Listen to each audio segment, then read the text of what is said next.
যশোরে জমে উঠেছে শীত বস্ত্রের বাজার। দেরিতে হলেও বিক্রি কিনিতে এখন ব্যস্ত সময় পার করছেন দোকানিরা। চলতি মৌসুমে 15 কোটি টাকার শীত বস্ত্র বিক্রির টার্গেট তাদের। চলতি বছর তুলনামূলক দেরিতে শীতের আমেজ এসেছে যশোরে, যার প্রভাব পড়েছিল বিপণী বিতানগুলোতে। নভেম্বর মাস জুড়েই অনেকটা অলস সময় কাটিয়েছেন তারা। তবে গেল সপ্তাহ জুড়ে তাপমাত্রার পারদ অনেকটাই নিচে নেমেছে, আর তাতেই বেড়েছে বেচাকেনার চাপ।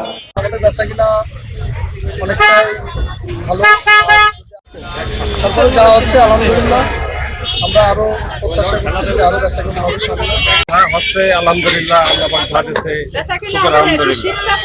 সামর্থ্য অনুযায়ী পছন্দের ডিজাইন ও রঙের শীত বস্ত্র কিনতে বিভিন্ন মার্কেট ও বিপণী কেন্দ্রগুলোতে ভিড় করছেন ক্রেতারাও। রিজনেবল প্রাইসে আছে। আমিও নিছি নিজে খুঁজে খুঁজে, গত বছর যেরকম দামে নিছিলাম ওই সেম টাইমেই নিছি। তো কেনাকাটা করছি, এটা কিনতে গেছিলাম।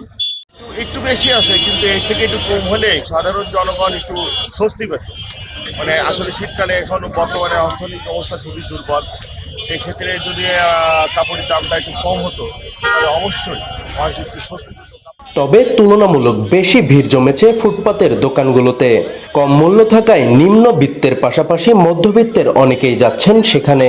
দেরিতে হলেও বিগত বছরগুলোর লোকসান এবার পুষিয়ে নেওয়ার আশা ব্যবসায়ীদের। মালের দাম খুব বেশি বাড়ে নাই, আর ওই শীতের মাল এক বছর যেটা ওঠে সেটা পরের বছরও ওই টাইপের মালই চলে, আলাদা কিছু বের হয় না। হয়তো দু একটা জিনিস আলাদা কিছু বের হয়, কিন্তু অন্য কিছু পাওয়া যায় না, একই রকম সব পাওয়া যায়, যার কারণে দামের বিষয়টাও একই রকম থাকে।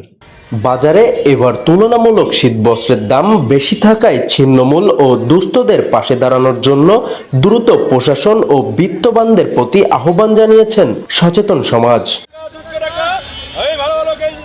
সাকিন হোসেন, সুবর্ণভূমি, যশোর।